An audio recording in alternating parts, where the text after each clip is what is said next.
Kasthuri academy of engineering காலேஜோட principal. Pongal ஒரு சிறப்பான ஒரு நிகழ்ச்சி. இதற்காக எங்கள் மாணவர்கள் பலவிதமான போட்டிகளை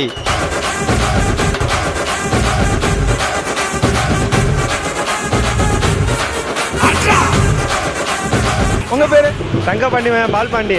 தங்கபாண்டிவன் பால்பாண்டி. பசங்க எப்போ பார்த்தாலும் படிப்பு படிப்பு படிப்புன்ட்டே இருப்பான்.